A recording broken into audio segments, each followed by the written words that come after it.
Evening, ladies and gentlemen. This is Brother Garfield from the Brother Garfield podcast. Today, ladies and gentlemen, I'm actually interviewing someone who I'm a major fan of and who has actually influenced me in the way of my thinking towards Christianity and actually mystery religions. All right, his name is Dr. David Litwa. He's a research fellow, biblical and early Christian studies. He has a history. His area of expertise is Greco-Roman religions, Philonic studies, gospel, and Pauline literature. He specializes also in the Gnostic and Nag Hammadi studies, ancient philosophy, ancient mythology, deification, ancient esoteric movements, in particular Greek mystery cults. So he's actually a PhD from Virginia Tech, from the University of Virginia. And he received his PhD in the year of 2012 from the Religious Studies Department of the University of Virginia. All right. So, ladies and gentlemen, let me introduce you to one of my favorite scholars who I've admired for the years, and shout out to Myth Vision because they actually introduced me to this gentleman. So, ladies and gentlemen, Dr. David Litwa. How are you today? Great. So glad to be here. Thank you so much for the invitation, and hello to everybody. All right. So first and foremost, what got you into the studies of Greco-Roman religion as far as the mystery religion? What got you into that? Why did you choose that to be an expert on that field? Well, that's a good question. I mean, it's always strange how you get interested in certain things. But yeah, I started like so many probably of your viewers who just wanted to get to the bottom of early Christianity and wanted to understand the origins of it and wanted to go back to the original sources, which is, in this case, mostly the Latin and Greek sources. Mm-hmm. And, when you really dive into first, second, third century, this is the time of experimentation, and it's this time of fermentation. And you really see the religion at its earliest stage, and when it's at its earliest stage, it's a cult group in interaction with a whole variety of other cult groups. And I got interested in those other cult groups as the kind of context for early Christianity, how it emerges, and from what it emerges and where it goes. All right, so let me ask you this. Recently, I was checking out a couple of your videos from your own personal channel and some from Myth Vision. And one of the things that I like hearing you talking about is mystery religion, like cults of Isis and different cults from the Greco-Roman era.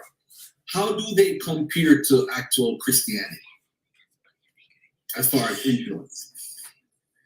Well, so if we were to take a time machine and go back into antiquity, we would find that Christianity is an incredibly small cult group. In the entire city of Corinth, it might have only been 40 to 50 people, whereas other cults to Greco-Roman gods were the mainstream cults, and they were the civic cults and actually supported and funded by the Roman state. So first of all, the first thing you would notice is Christianity was extremely small, and it met behind closed doors, and there were rituals that were only given to initiates. And in some respects, this would have been analogous to a couple things. Meetings of religious groups in the state cults were generally public. You would have a public festival. But in mystery cults, these would only be open to initiates who underwent some kind of preparatory rite, usually by night under cover of darkness, which prepared them mentally and physically to meet the God and come to the truth. And they were forever changed by that experience. And so when you look at Christianity and the structure of how it generated its initiation rites as only meant for initiates, that's something that is strongly related to the structure of how Greco-Roman mystery cults were run. And the cult of Isis is only one of many. I mean, there's Dionysian mystery rites, the mystery rites of Attis and Cybele, the mystery rites, obviously, of Demeter, and her daughter Cori, and Athens being the most famous of the Samothracian gods on the island of Samothrace. And Derek and I created a course in which we go through all of these mystery religions. And so I highly recommend that to anybody and everybody who wants to get a further look at that. Okay. Do you find, like, we had Isis, who was known as Set back in ancient Egyptian religion. Do you see them, the cult of Isis, more of a Greco-Roman religion, or do you see more of an ancient Egyptian religion?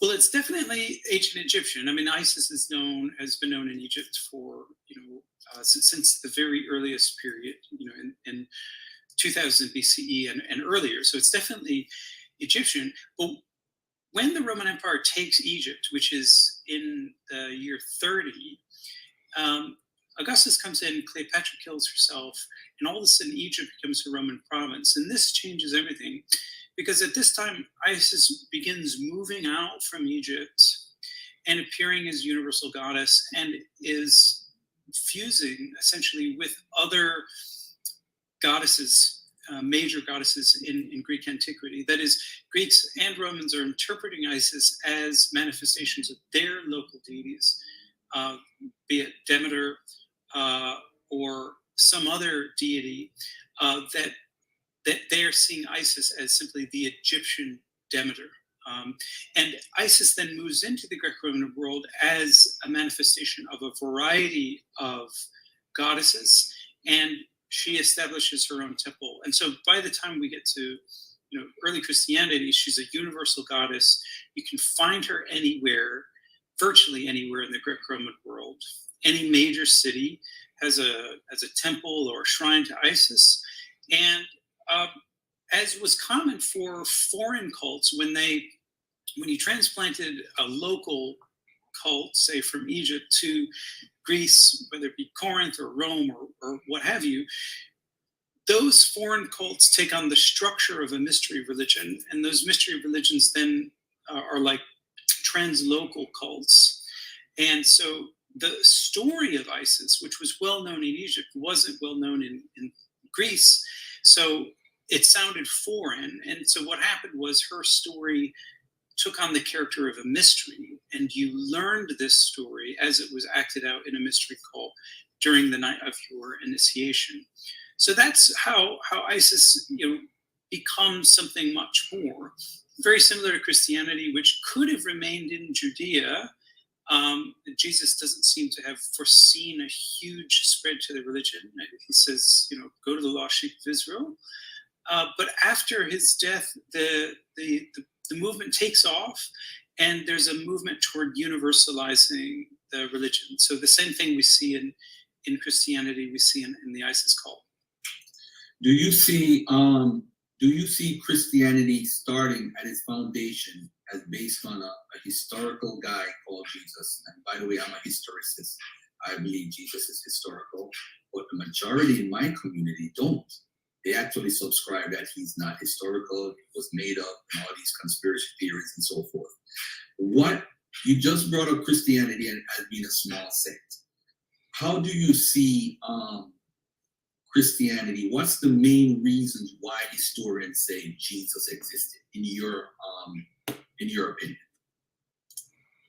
Well, you have to do a kind of thought experiment and imagine yourself taking a time machine and going forward in time for 2,000 years, and then looking for evidence of your own existence. Well, in this day and age, your Instagram posts might, survive you for maybe a decade or so after you're dead, and maybe your emails might somehow be preserved.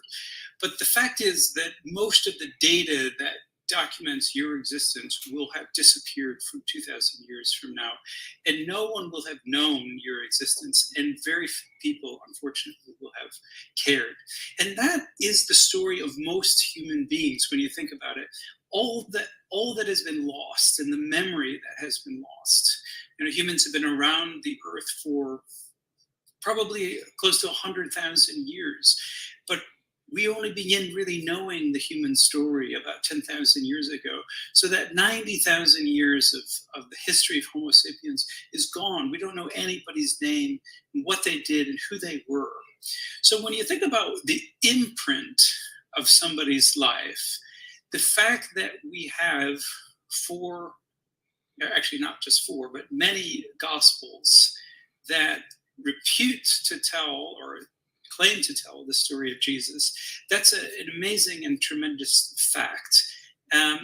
It is also a fact that the only people who seem to have cared about Jesus were early Christians who wrote these gospels, beginning in the late first and then continuing on in the second, third, fourth century. And really that process continues today. So then the question is, is this material reliable? Did they care enough about history to be concerned about that stuff? And when you go back to the sources and you understand that, Greece and Greco-Roman culture is very much concerned about history, and they very much connect the ideas of history and truth. So I wrote a book called How the Gospels Became History, and I tried to show that even though most of what is contained in the Gospels is mythicized material, that is material that has been elaborated with the fantastical and, conform to Christian ideals, it was still important for Christians that Jesus be a historical person. And they all assume that, and everyone in antiquity assumed that. There are no ancient mythicists, period. The earliest attackers of Jesus, being Celsus, and those who report on Jesus, like Tacitus and Suetonius, they never deny that he existed. That just didn't occur to their minds.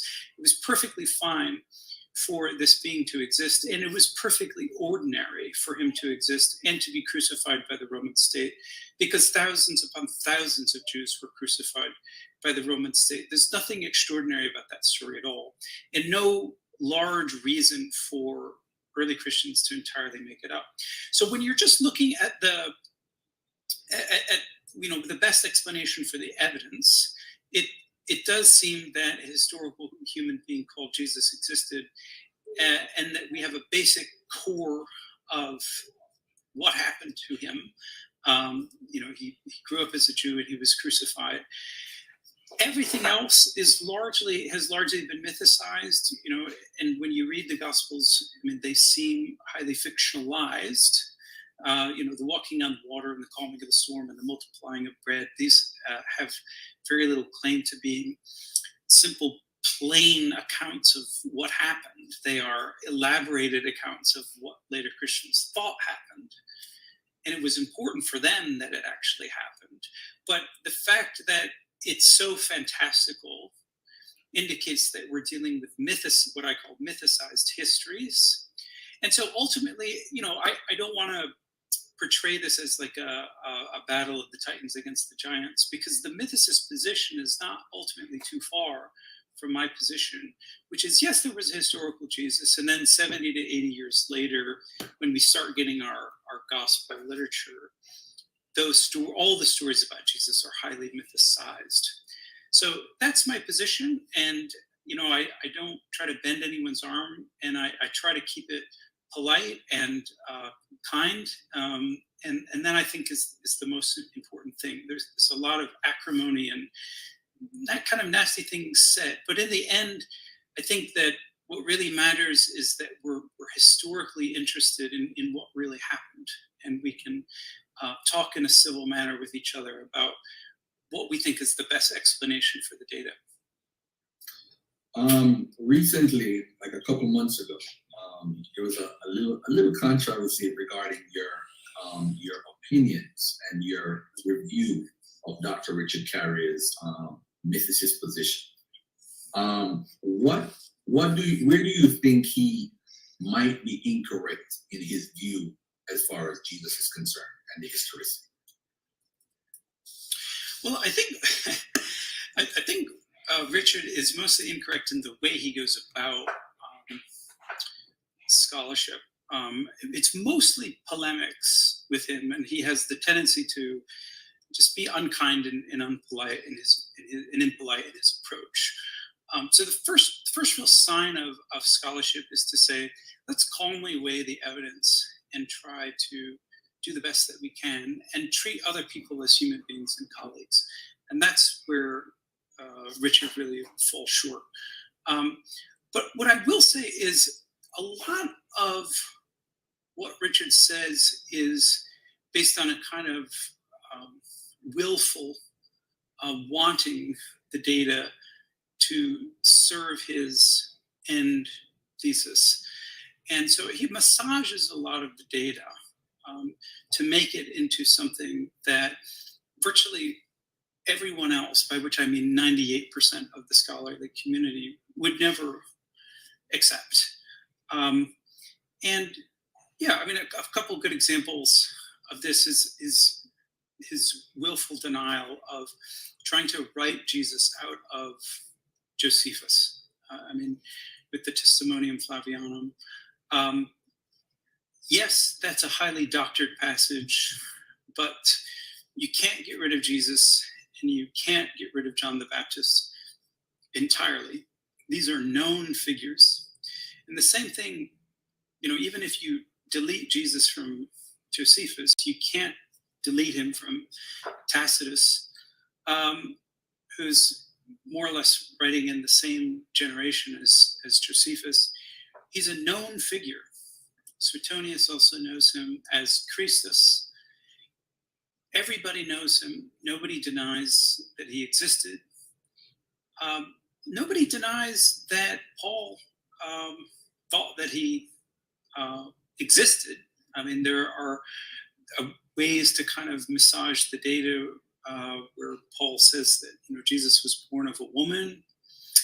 I mean, I suppose there are ways to throw that out or to transform the Greek so that it says something different, but that's not convincing generally.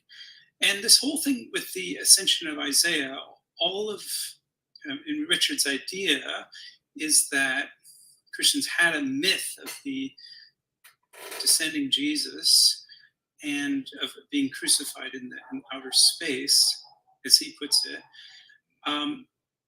And that's just not what the ascension of Isaiah says. And anyone who reads it all the way through will get a very different idea from what Richard tells you about it.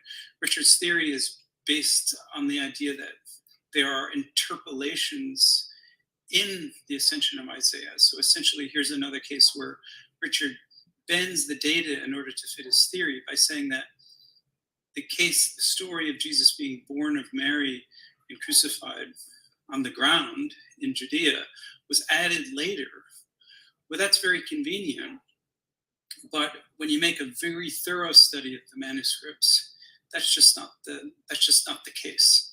And you know, again, it really comes down to the sort of the mountain of data that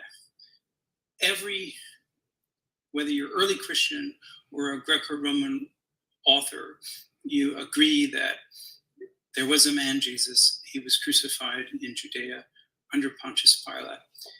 And from there, you know, it's up for grabs, okay? And obviously, you know, the Christians take off with a whole series of what other people would consider myths and fables. But in terms of the basic and core narrative, there's no reason to deny the universal witness of the ancients. A member of my research team told me to ask you this. Do you have a theory about Mesopotamian gods and Christianity? Is there a theory that you have taught before regarding Mesopotamian gods? I am not an expert in ancient Mesopotamian religion, so this is an area where I would have to, say that I don't have a particular theory. He implied that you taught this, so that's what I'm asking. So if you never taught anything like that, don't worry about it. No, I really didn't. Not that I know of. All right, let's take a step back. You can only be an expert in a few things. Okay. Ignorance when I have it. All right, no problem. I was telling that we not Mesopotamian stuff. All right. So what about the connections that folks, the whole zeitgeist stuff, they try to connect December 25th with Jesus or the virgin birth or the resurrection, which is a hot topic nowadays. How do you feel any of these three things in ancient Egypt has anything to do with Christianity getting connected to these things? Because I know December 25th is not in the Bible, but eventually people started saying that's the birth of Christ, I think after the 4th or 5th century AD. Yeah, that's extraordinarily late when you think about it. And what I do as an ancient historian is, again, I try to go back to the earliest datable moment. So what I'm interested in is when Christianity entered Egypt, because when we talk about Egyptian influence in Christianity, we have to talk about a time where there were Christians in Egypt. And this is the famous hypothesis of Walter Bauer, that the Christians in Egypt were of a certain variety that was later disapproved by the Orthodox Church. So their memory was buried, essentially. And so we know almost nothing about 1st and 2nd century Christianity in Egypt.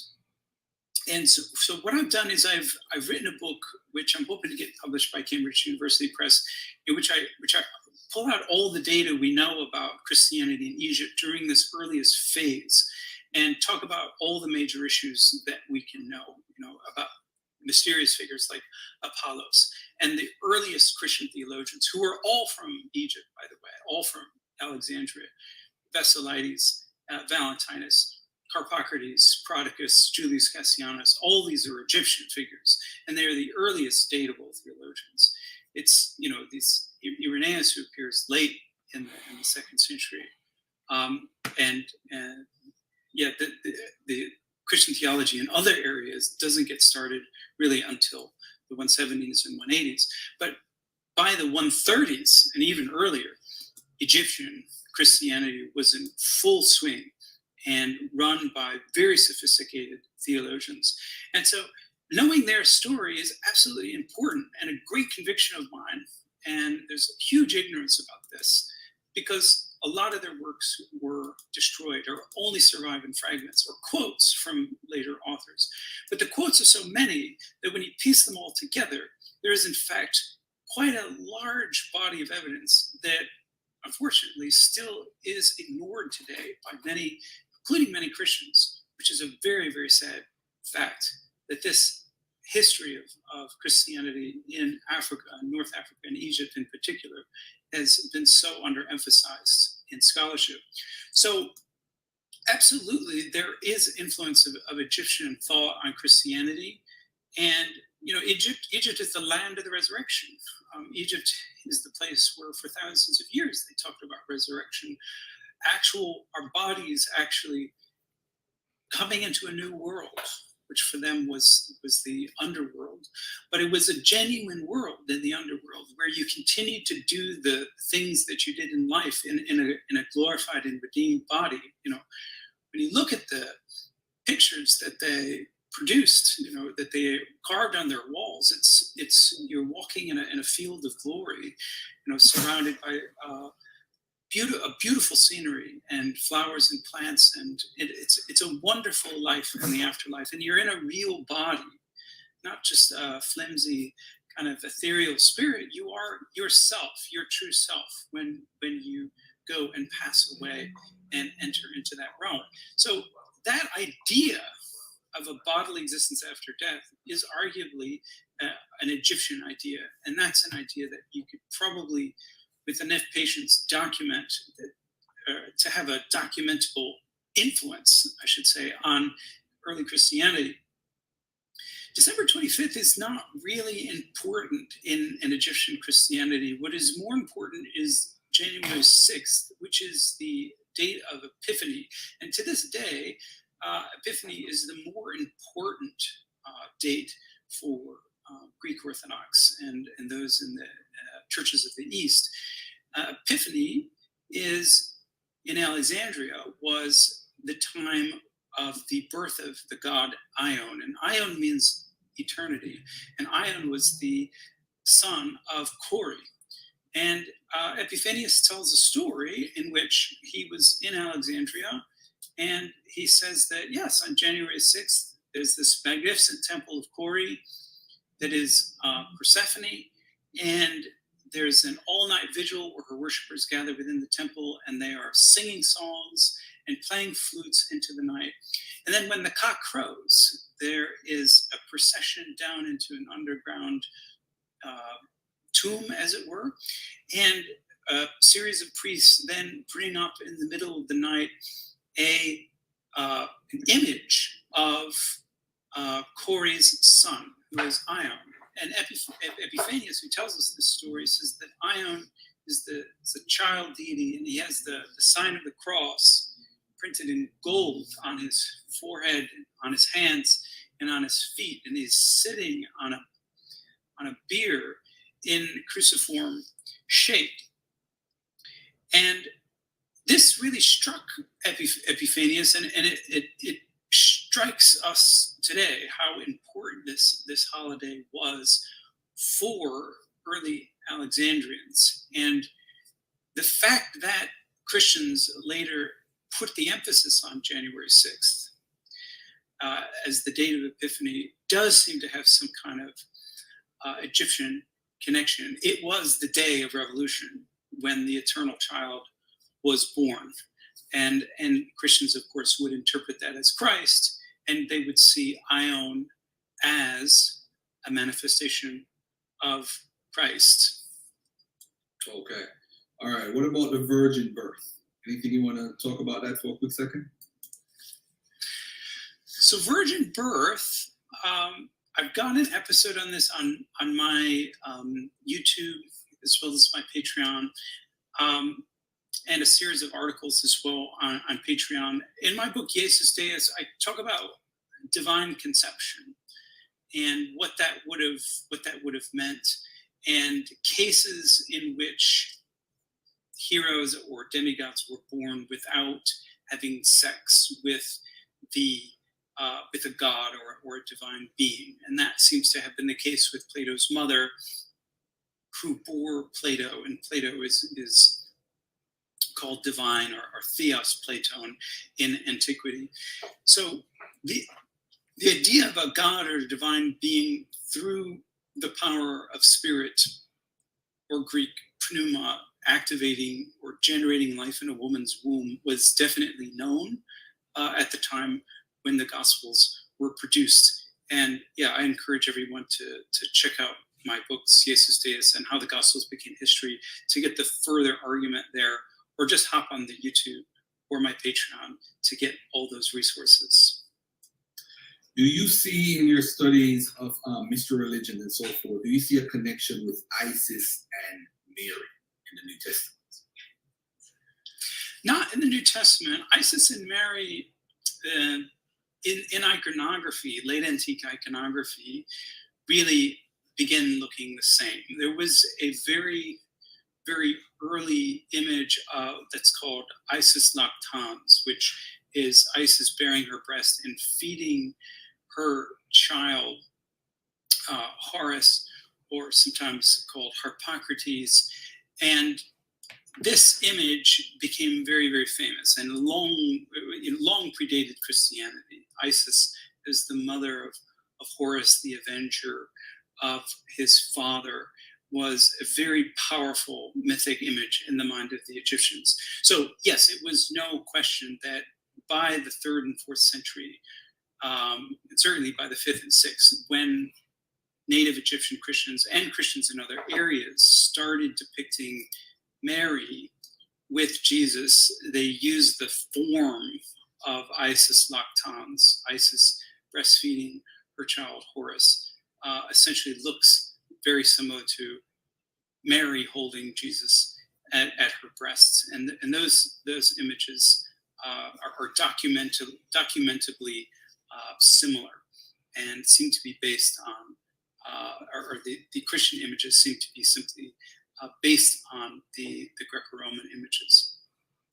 So just to backtrack a little bit, you talked about the resurrection earlier. Do you look at it as far as a form of cultural diffusion, as far as that being in the Mediterranean region and Christians being in that region, they adopted that as a part of their storylines? Do you see it that way, or through syncretism? How do you see resurrection being adopted within the New Testament text?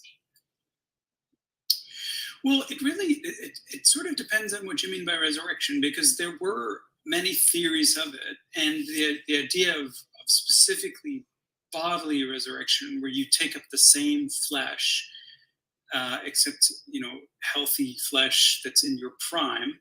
That idea seems to be connected with ancient Egyptian mythology, but there were, of course, Christians in the second century and third century and beyond who believed that we did not take up flesh, that flesh itself is as the heavy kind of matter was not our ideal form, and that our ideal form was to become something more star-like, a being of light, a photonic kind of being who basically didn't have any kind of temporal spatial limitations and could zoom from planet to planet in the blink of an eye.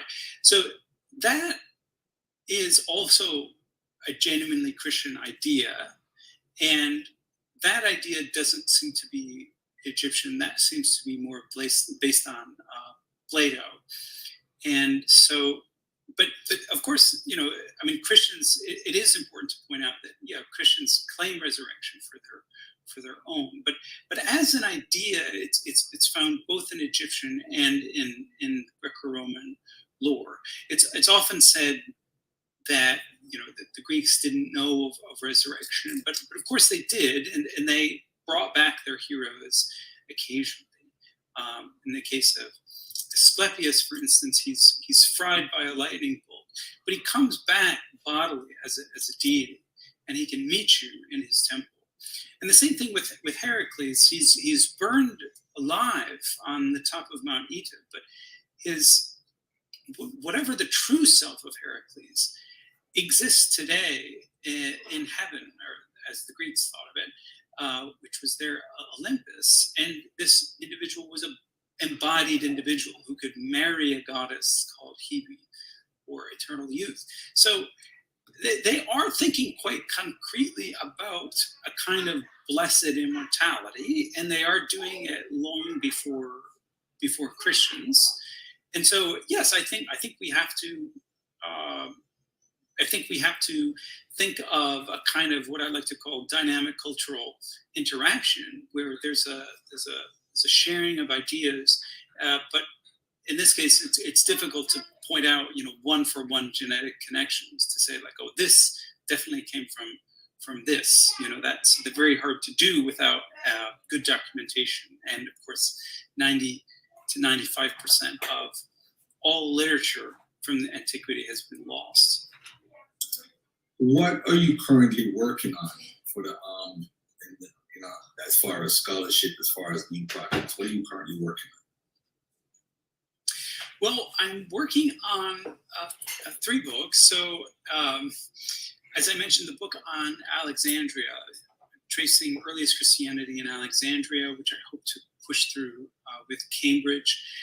I've worked very hard on this for the past 2 years or so, and in this book I'll talk about Philo and how the Jesus movement enters Alexandria. I'll talk about Apollos, who's the earliest known Alexandrian Christian, and all the factors motivating Gentile recruitment in Alexandria, and that distinctive Christian identity that develops in Alexandria with the letters of Barnabas and texts like the Apocalypse of Peter, which now survives incidentally only in Ethiopic, fully in Ethiopic, which is an African language. So then I turn to Basilides, Carpocrates, and Prodicus, and also the figure of Eugnosis in Nag Hammadi.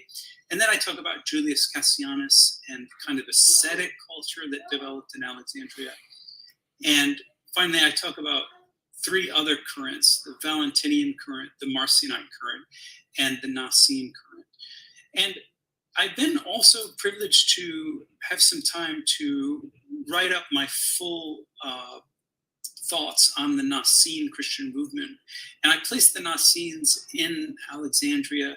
These are the famous snake Christians that are reported by the author of the Refutation of All Heresies, and who the author says created a kind of Christian mystery cult based on Christ as the snake. And I look at the evidence that we have for this, and I have a series of chapters dealing with how we can get information about the Nazarenes, why they viewed Attis as Jesus, why they viewed so much truth, why they saw so much truth in Hellenic mythology.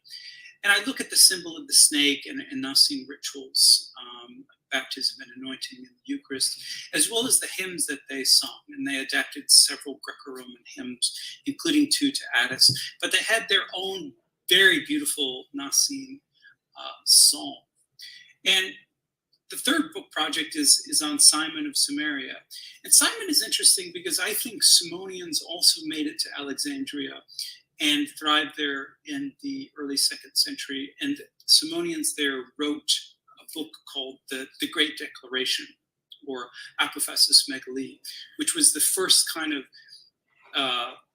text that gives us Simonian theology and is one of our earliest Christian texts, which shows that the earliest Christians were highly intelligent and attuned to philosophy and philosophical currents, even in the early 2nd century. A question about Alexandrian Jews and the Septuagint. When you speak about the Christians in Alexandria, are they connected in any way with those Jews? And the Alexandrian Jews who had something to do with the Septuagint, do they have anything to do with the writing of the New Testament? Well, so as I think most people would say, Alexandrian Judaism was extremely large and powerful. Philo is just the tip of the iceberg. There were thousands and thousands of Alexandrian Jews in Alexandria. And of course, this is the area where the Septuagint was born. But the Septuagint was formed, mostly it seems, in the 3rd and 2nd century. So that is BCE. So when Christianity arrived,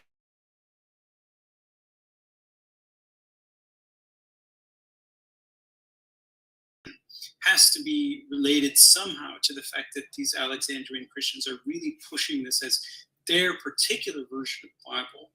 And from Alexandria, then that movement spreads, that the Septuagint becomes the Christian Bible, or what is sometimes referred to as the Christian Old Testament. And basically then the Jews create their own new Greek versions and give up the Septuagint to the Christians. Now, the question of whether some New Testament texts were written in Alexandria, actually, historically, there's been arguments that the Gospel of John was written in Alexandria. But there's a strong argument, I think, that 2 Peter was written in Alexandria, and a very possible argument that the Epistle to Jude was written in Alexandria. And so there are New Testament texts, as well as other texts that almost made it into the New Testament, including the letter of Barnabas. And obviously, the very fact that we have the Valentinians there so early, we have Valentinus's letters and epistles there, and some really interesting material from Basilides. So definitely Christians were writing in Alexandria, and they were forging the path and showing the way for the most highly intellectual and scholarly form of Christianity that anyone had ever really seen. But you wouldn't put Matthew, Mark, or Luke in Alexandria? No, I don't think there would be much evidence for that. Nope. I think that, we don't really know for sure where any of these documents were written, but I do think that, certainly we can weigh the evidence and see if we can find something new, but there's nothing really, there's no real pointers to Alexandria for those first 3 Gospels, no. Okay. All right, so what I'm gonna do for the rest of the time, I'm gonna probably have you on for like about 4 or 5 minutes, is you're working on some books. Obviously, you're a very hardworking person, busy person. What's next? What do you see next in the studies of early Christianity that hasn't been achieved yet? What do you see the Bart Ehrmans, the Richard Carriers, the Mike Laconas? what do you see scholarship hasn't achieved fully with Christianity that they need to work on moving forward? Well, as many of your viewers, I'm sure, will know, that we need to rethink the dates of the New Testament, that these early datings of the New Testament, like the book of Acts and the Gospels, to the first century are probably all wrong. Most of the New Testament documents, or at least in their final form, are going to be second century products. And so we need real scholarly work on trying to find out how these documents when these documents were written, and what their particular tendencies were. So, for instance, now on my Patreon and on my channel, I've got several episodes now on the dating, determining the date of Acts, which is also related to the Gospel of Luke. So this is really important work that needs to be done. And the other thing I would say that really needs to be done is integrating the study of the Nag Hammadi and so-called Gnostic material into the study of the New Testament, because still today these books are somewhat marginalized, that we found at Nag Hammadi. All these early Christian texts, some will say that they are dated late, but there are many there that arguably are early to late second century, which is right around the time that a lot of the New Testament documents were written as well. So here, thinking of the Gospel of Thomas, the exegesis of the soul, the authoritative teaching, the letter of Eugnostus. These are texts that really need to be better studied and better integrated with the study of the New Testament. And we can no longer study the Nag Hammadi material as somehow separate from the New Testament material. They are collections, separate collections, but the documents that got in those collections are very close in time in many cases. And in some cases, like with the Gospel of Thomas and the exegesis of the soul, I think those are also Alexandrian texts. And so they can throw light also on Egyptian Christianity at the time. All right, brilliant. Oh man, you were fabulous tonight, man. You just rolling off information off the top of the dome. That was pretty good, and you're well learned. You're a smart guy, and I love your work, man. I really do. And I appreciate you taking out the time. We're in 2 different time zones right now, ladies and gentlemen. You're in Australia, right?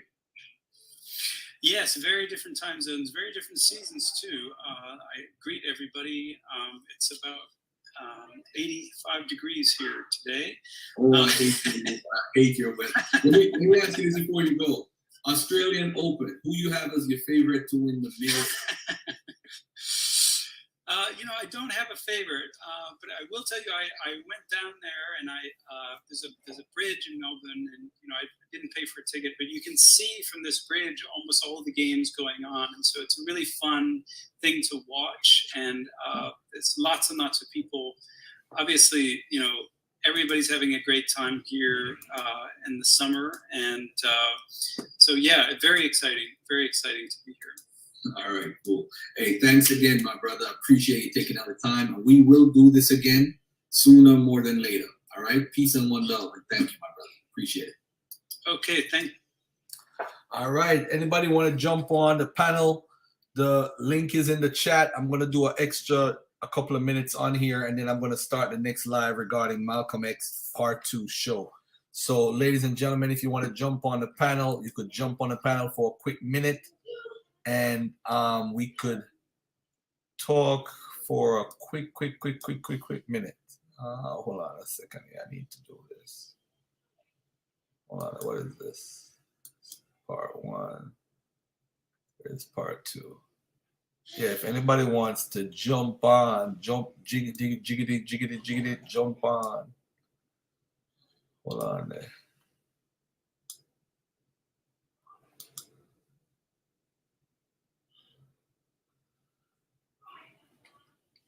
Did you guys enjoy the show? Let me know if you enjoyed the show. David Litwa, he's a very, very interesting fellow. Very interesting fellow. The link is in the chat, family, if you want to jump on. This is coming up next, 20 for 20, part 2, Malcolm X part 2. Jump on. All right. Anybody want to jump on? It was a lot of good information, and I hope you guys understand what he was saying, because I was reading the comments and you guys was saying what he wasn't saying, but I'm not going to argue with anybody. Whatever you want to hear. Selective hearing is very common in our community. So, jump on if you want to ask any questions. Going once, going twice. If not, I'm going to have this show on in a few minutes. All right. And then we go do what we're going to do. All right. Sabio want to jump on real quick. Sabio, what's up? Black Lion want to come on because Black Lion think he heard what he think he heard. Come on. Unmute y'all mic. Let's go. Come on. Here we go. Everybody heard the same thing that we heard. Hotep to the family. How y'all doing? What did you? I've said over and over again that it's possible that the Jews of Alexandria has something to do with the New Testament. He just ran off a few New Testament books that he says come from Kemet. So what didn't I hear? What didn't I hear right? Stop. Which books did he say was written? Don't matter. He said them. He didn't say Matthew, Luke, and John. He didn't say that, but he did say some books. Black Line. What books did he say was written in Alexandria? It doesn't matter. He said some books did come from there. I'm asking a simple question. And I'm giving you a straight up answer. It does not matter. So let me do this. He said there is, and let me quote him correctly. He said there is a theory, and the theory he's talking about is a theory about Cerinthius. That's what he's talking about with John. He never said that. He said that there's a strong possibility. 2 Peter, the book of John, right? He said there's a theory about John written in Alexandria. That's what he said out of his mouth. He said 2 Peter, there is strong evidence 2 Peter is written in Alexandria. And the third thing he said was the book of Jude. Mm-hmm. Those are the too. The only one he said there was strong evidence was 2 Peter. Okay. That's what he said. Now, okay, let's go by what you just said. Okay. That is a strong possibility. You said that there was no possibility whatsoever that they came out of Alexandria. That's out of your mouth. You said that. Hold on there. Let me ask you a question. What's all the anger for though? No anger. I'm just telling you. That's what you said. Now I'm talking in the same tone that you are. Okay. Turn your mic down. You loud, bro. You said that the Jews, but what we talking about with the Bible though is we're normally talking about New Testament books and Paul's writings. Now these writings here specifically, he said there is a theory. Number 2, he said 2 Peter there's strong evidence. Number 3, he said there's another theory regarding Jude. The New Testament, when I last checked it, was Matthew, Mark, Luke, and John, which I did ask him specifically about, and other writings. If I can still call in. Okay. Hold on. All right. Sabio, what do you got to say, Sabio? I just want to say it was some good information. And as you were saying, selective hearing is very, very prominent and deadly in our community. If you listen closely, he repeated what the other scholar posted in the back chat. The lady scholar about Egypt. Things where you hemorrhaged, borrowed, because of what? Close proximity of the people and the culture. So things weren't stolen. People need to listen and quit jumping to conclusions and misrepresenting what people are saying. The man never once hinted at anything being stolen. Right. Okay, let me respond. Let me say something. Hold on. Cameron Moyes, what's up? Hey, what's up? Yeah, no. What are you saying? What are you here for? No, I was here to say that I did hear him say that certain. What did you hear him say? Because I could replay it right now. Yeah. No, I was gonna say you would have to replay it, but I did hear him say that certain books were written in Alexandria. He never said that, bro. That's not true. He never said that one time. You see, this is what the problem is. Okay. He said the book of John, there's a theory that John was written in Alexandria. He never said it was He written said in it was multiple books, though. Multiple. My brother, hear me out. And I need to be clear because I don't want to shout. I don't want to sound excited. No. Yeah. Now, he said 3 books. He said John, 2nd Peter, and Jude. He said 2nd Peter, there's a strong case to be made. It was written in Alexandria. The 3rd one was Jude. I know none of us on this panel give a damn about the book of Jude. None of us. Oh man, None of us care about no damn Jude. All right? that's not the point. Hey, but hold on a second though. But so because David Litwa says it, that means it's true? Nope. Black Not at all. That's not the point. The point is, you said it was impossible. You said that the Alexandria Jews had nothing to do with New Testament books. That's what you said, bro. Well, Period. You know what? But when we argue New Testament books, I do mean Matthew, Mark, Luke, and John, and Paul's writing. I don't mean No. That's not the issue. That's not. And you cutting me off. You don't want me to cut you off. Don't cut me off. Hold on. Let me ask you this, Black Lion. Is it a Oh fact? man. He said it was a fact. Let me speak, bro. Let me speak. No, it's my turn. Did he say it was a fact? How's it your turn and I'm speaking? You cut me off. But no, I'm gonna answer your question. I'm gonna answer your question. No, I didn't say he said it was a fact. But Okay. you claim that in academia, no one considers that the Alexandria Jews could have had something to do with it. So my point is this: it is possible, and that's what I've always said. I never said for a fact that the Jews of Alexandria had anything did this. I said it's possible, and no one up here said anything about stolen. Not in the chat, or maybe one person said something about stolen in the chat, but us here on the panel didn't say anything about anything being stolen. This is not the Jabari crew. We're not talking about stolen. Microphone is way too high, bro. Now let me turn it down. Is that better? Daddy, where's that folks? Is that better? Yeah. For me, it is. I don't know everybody else. Yeah. All right. Okay, so I'm not saying that no one said anything about being stolen. What people really need to do is get out of their feelings and listen to what this man said. Now, why don't you play what he said over so we can all get a clearer understanding on what was said? Why don't you do that? That's fine. I can do that. That's fine. That's easy.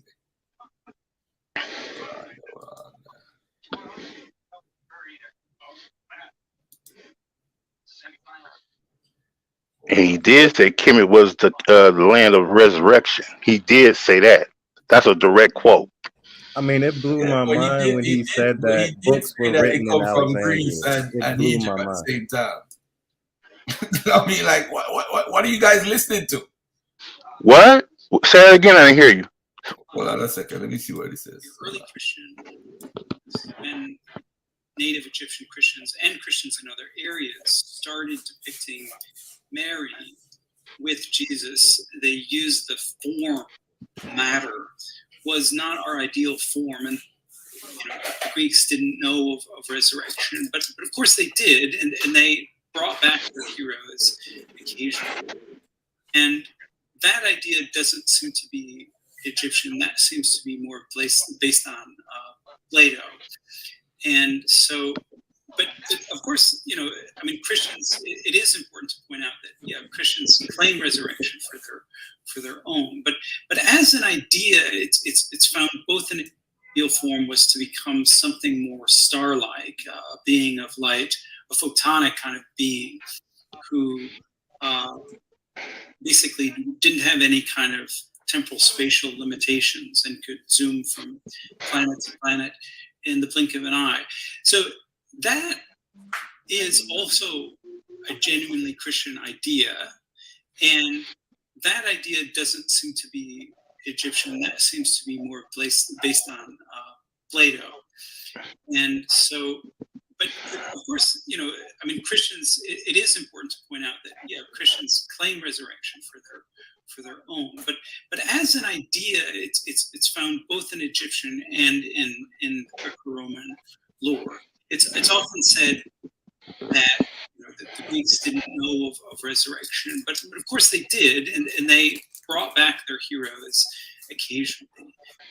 In the case of Asclepius, for instance, he's fried by a lightning bolt, but he comes back bodily as a deity, and he can meet you in his temple. And the same thing with Heracles. He's burned alive on the top of Mount Iter, but his whatever the true self of Heracles exists today in heaven, or as the Greeks thought of it, which was their Olympus. And this individual was an embodied individual who could distinctive Christian identity that develops in Alexandria with the letters of Barnabas, and it has been lost. What are you currently working on for the 2 years or so? And in this book, I'll talk about eugnosis in Nag Hammadi. And then I talk about Julius Cassianus on Christ as the snake. And the third book project is on a question about Alexandrian Jews and the Septuagint. When you speak about the Christians in Alexandria, are they connected in any way with those Jews? And the Alexandrian Jews who had something to do with the Septuagint, do they have anything to do with the writing of the New Testament? Well, so as I think most people would say, Alexandrian Judaism was extremely large and powerful. Philo is just the tip of the iceberg. There were thousands and thousands of Alexandrian Jews in Alexandria. And of course, this is the area where the Septuagint was born. But the Septuagint was formed mostly, it seems, in the 3rd and 2nd century. So that is BCE. So when Christianity arrives in Alexandria, the Jews are already using the Septuagint. But the fact that the Christians adopt the Septuagint has to be related somehow to the fact that these Alexandrian Christians are really pushing this as their particular version of the Bible. And from Alexandria, then that movement spreads, that the Septuagint becomes the Christian Bible, or what is sometimes referred to as the Christian Old Testament. And basically then the Jews create their own new Greek versions and give up the Septuagint to the Christians. Now, the question of whether some New Testament texts were written in Alexandria, actually, historically, there's been arguments that the Gospel of John was written in Alexandria. But there's a strong argument, I think, that 2 Peter was written in Alexandria, and a very possible argument that the Epistle to Jude was written in Alexandria.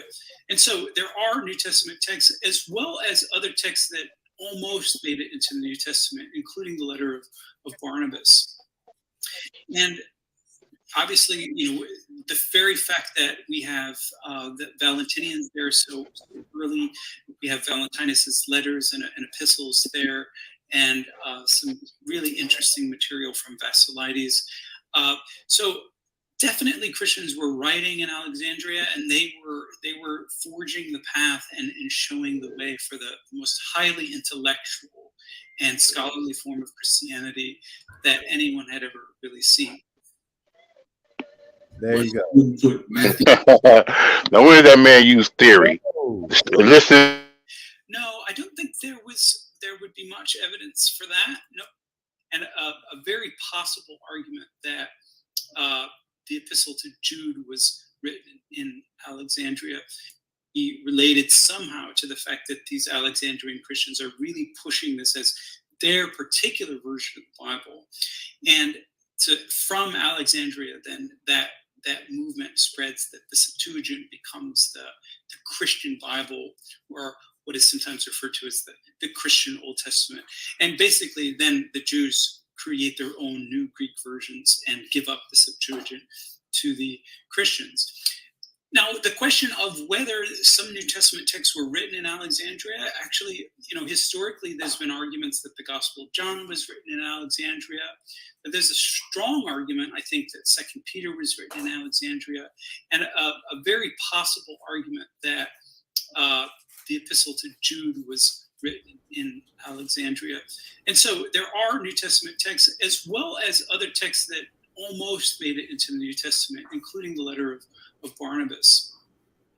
And obviously, the very fact that we have the Valentinians there so early, we have Valentinus's letters and epistles there, and some really interesting material from Basilides. So definitely Christians were writing in Alexandria, and they were forging the path and showing the way for the most highly intellectual and scholarly form of Christianity that anyone had ever really seen.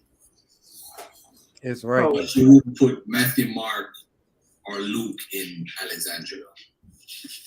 No, I don't think there would be much evidence for that. Nope. I think that, we don't really know for sure where any of these documents were written, but I do think that, certainly we can weigh the evidence and see if we can. So definitely Christians were writing in Alexandria, and they were forging the path and showing the way for the most highly intellectual. The reason why I'm rewinding it, because I want you guys to listen to what he said at the end. Everybody be People quiet. are quote mining. Exactly. Be quiet, Sabio. At the end, he says, nobody really knows. Bingo. Nobody really knows. He's just putting out what people argue. Yep. All right, let me. The man never said theory, like you said. He didn't say that. He said they were And arguments. Everybody, Sabio, why can't you be quiet? Just chill out, man. People are going to listen to this back. I'm not cutting this part out. Listen to what the gentleman is saying. He says at the end, even after he says there's no evidence of Matthew, of Mark, or Luke in Alexandria, which he really doesn't know, he said, no, I really don't know when none of these books were written. None of that, but nobody remembered that. And scholarly form of Christianity that anyone had ever really seen. But you wouldn't put Matthew, Mark, or Luke in Alexandria. No, I don't think there would be much evidence for that. Nope. I think that, we don't really know for sure where any of these documents were written, but I do think that, certainly we can weigh the evidence, and the Valentinians there, there would be much evidence for that, and they were forging the path and showing the way for the most highly intellectual and scholarly form of Christianity that anyone had ever really seen. But you wouldn't put Matthew, Mark, or Luke in Alexandria. No, I don't think there would be much evidence for that. Nope. I think that, we don't really know for sure where any of these documents were written, but. All right, I'll stop right here. Go ahead, Black Lion. The floor is yours. okay, so I don't know how many times. Can you guys hear me? Or do I need to turn it up? Turn it down. Oh, it's a little loud. It's a little loud. I'll turn it down. How many times have I said that no one knows where the New Testament books were written? I've always said that it's a possibility that it came from Alexandria, Egypt. Possible. I've never said it's a fact. But what this man has just done is shown that strong arguments in academia, in the world of academia, has been made for some of the New Testament books to come out of Alexandria, Egypt.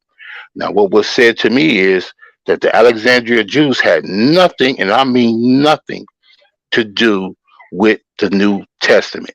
That's what was said. I've only said that it was possible. I've never said it was a fact.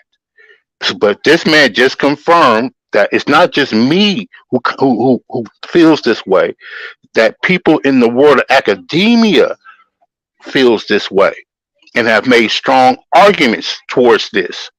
So that's my only point. I'm not saying for 100% fact that, or even a half of a fact that that the Matthew, Luke, and John came from Alexandria, Egypt.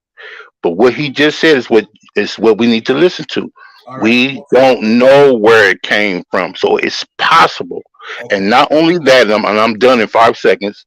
And not only is it possible, but we do have strong arguments that says that these particular books, Second Peter, John, and Ruth, came from Alexandria, Egypt. And he said that the Christians were writing there. Okay. Go ahead. All right. First of all, you misrepresented everything that he said.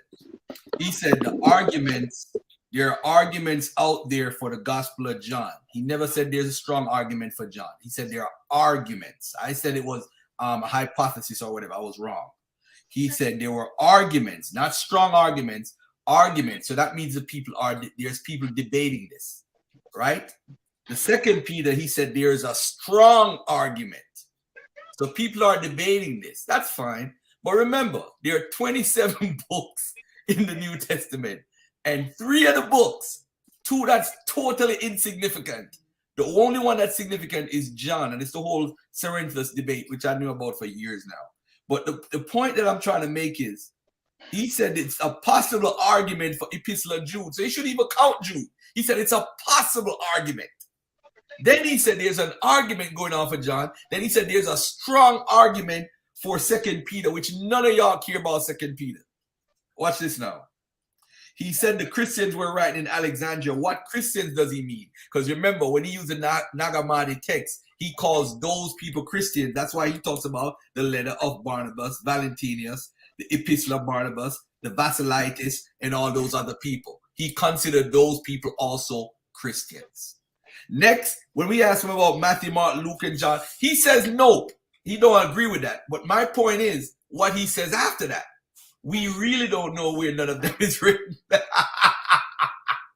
Well, go ahead, Savior. The floor is yours. But before I go though, there's something about Alexander Jews I must say. I must admit to something with Alexander Jews. Why I'm strongly saying they ain't got nothing to do with the Bible. But I'm gonna let Savior go first, and then I'm gonna talk about that. Go ahead, Savior. Yeah, I'm just sitting back and I'm wondering how many people have actually watched any of David M. Litwa off your show, because some of the things he said, I've heard him say on the Gnostic Informant, over there with Myth Vision. So that's why I'm like, what are they hearing? Or are they just trying to quote mine and nitpick his argument to fit things in? Yeah, when we hear Egypt, we're gonna jump up.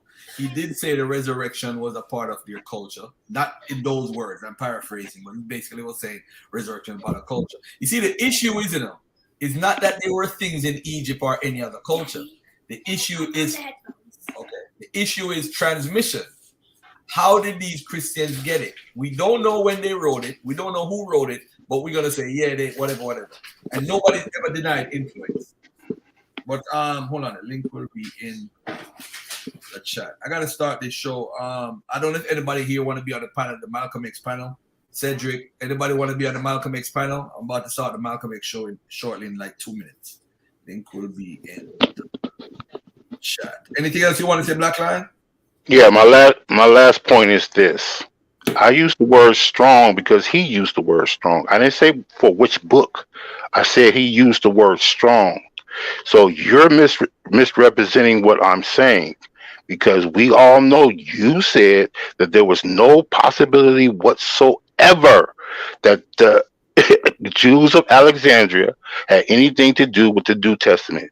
Now, the man just gave us 3 books that he says as being argued in the world. In the world, don't matter, in the world of academia, because we don't know where the other 25 or 26 or 24 come from. You know what? So now I'm not finished. I'm almost done. Okay. So the issue is, my point was and always has been, it's possible that these books could have been written in Alexandria, Egypt. So now we know, is it according to him, now we know that at least this is being argued in the world of academia, and it's not just something I made up. That's my main point. Go ahead. Okay. To be honest, I don't know where it's being argued. I don't know if it's being argued in a classroom, if it's argued in academia, because he wasn't specific with where it was being argued. But what I'll do is I'll reach out to him. I'll send him an email and find out what is the argument regarding these 3 books out of the 27, because there's 24 other books that we didn't hear. But you know what? The Bible is centralized around Matthew, Mark, Luke, and John. So I don't know. But anyway, That's after the canon was developed. But go ahead, bro. Stop the madness. I don't know what Matthew, Mark, Luke, and John. All But I want hey, no, he said strong argument was for 2 Peter. For John, he said there were arguments. For Jude, he said there are possible arguments. So that's Yeah, all, but I made sure I wrote it down this time. While that's fine. But you said there was no possibility whatsoever. That's what you said. Yeah, I did say it. I still hold to it, because I mean, is it possible that Black Americans are Hebrew Israelites? No, You just said no. How are you gonna say no to that? because there's no sources whatsoever that says that we had anything to do with Israel. Are people arguing that right now in academia? But they are not showing any evidence. Hold on. Are people arguing that in academia right now? Not that I know of. No. Yeah, actually, people are. Well, you have to show me this. You would have to show this. all the time. You would have to show this. People are arguing that they are the possibility. That's the whole thing with Demoda, the first interview and then the second interview. What do you think it's about? It's about Who you talking about? Black Jesus Ministries or somebody, or Tazariot? Number 2. That's the argument. It's in academia. That guy's a PhD. Who said it? What's his name? The guy that I interviewed, Demoda, he's not saying it, but he's arguing with folks about it. So it's being argued in academia. But he's not saying it's true. He's not giving it any credence. People are arguing for it, so there's a possibility. No, there's no possibility, because they're not showing any evidence, bro. Stop the madness, man. Even if they show the evidence, did Dr. Litwa just show you evidence?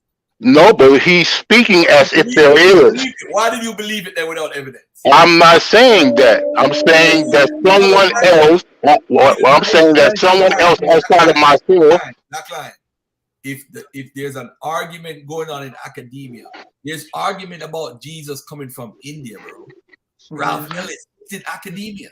Bro, you know damn well he's not making that kind of statement, bro. This is a professional. Litwa is a professional, bro. He's not making that kind of a silly conclusion. Ralph Ellis is not making it saying that Jesus come. No, I'm sorry, not from India. That he's from the same argument that Don Law always make. That's an argument in academia. No, we're talking about these 3 particular Christian books. He is not making that kind of a statement based on speculation. It's obvious that he has seen the research on this. Okay. He is a professional. So hold on a second. So you're saying that Rabbi Demoda, who is also a PhD doctor, is not a professional? No, I'm not saying that, but he didn't show anything that says that the Hebrews were black. He's not showing anything that says that. All right, hold on 1 second. He didn't show anything, right? And I agree with you. David Litwa never showed anything either, but you just took his word at it. But he's not making a scholarly argument. He didn't say in the world of academia that the Jews were black. That's what he didn't say that. No. I am saying that Dr. David Litwa did not show us anything. You could have asked him to if you wanted to, Garfield. I'm saying I can reach out to him, but I'm just saying for the record, I never asked. He never showed anything, but you believe him. Okay, let me ask you this real quick. Mm-hmm. Are you saying that this man said that about those 3 Christian books out of just some speculation or something he heard on YouTube? Is that what you're saying? I'm not saying anything because I don't know. Okay. I don't know. But you see, we are quick to gravitate to it because it's an argument we like. You see, a Hebrew Israelite could come on right now. D-Red could jump on and say, hey, Dr. Demoda said X, Y, and Z. Dr. Tudor Parfit made the argument. So there's an argument in academia that we could be Israelites. They could say that. Edith Bruder, they could say it, bro. I'm telling you. All I'm saying is the next time I'm gonna actually ask him for why he made that conclusion and then share the email with everybody. That's what I'm doing. That's a good idea. And do the same with the people you just mentioned, and just see if they have a drop of evidence that the Hebrews were black. I'm not saying anything about anybody being black or white. My argument is that he never showed any evidence, but we see, look at all these Egyptomaniacs in the chat. They love it because now they hear a scholar says something that they like, so they gravitate to it. You can't do that. There's no evidence, so we But don't you know. do it all the time. You do it all the time when it comes to historical Jesus. You gravitate to Bart Ehrman. You gravitate to anyone who says that Jesus was historical. So Okay. stop being a hypocrite, bro. You do the same thing. Hold on a second. So I don't see evidence. I don't think Paul is evidence to me. It might not be to you. Hold on, let me finish. Paul is I didn't say nothing. I ain't said a word. Talk about today's evidence to me. Josephus is evidence to me. Paul in Galatians 1:19 is evidence to me. That's evidence to me. You would bring up Tacitus when we're getting ready to go off because you know what I know about him. Yeah. So I think you want to. I don't think you really go ahead and cut me off and put me in the back because you don't want me to go in on Tacitus on what I found out today. My brother. So please don't even bring him up. Tacitus said Hercules existed. Josephus said Hercules existed. And That's not what I'm talking about, and you know it. I'm not talking about that. That doesn't mean I'm not talking about that, and you know it. Kind of crazy, yo. Once I started reading on Tacitus, I had to challenge. All right, cool. All right, let me end this show and start the next one. Yeah, you better end it. What do you call it? Because now it's going to sound very unprofessional how we're going back and forth. All right, peace and love. Yeah. Okay. Peace. All right.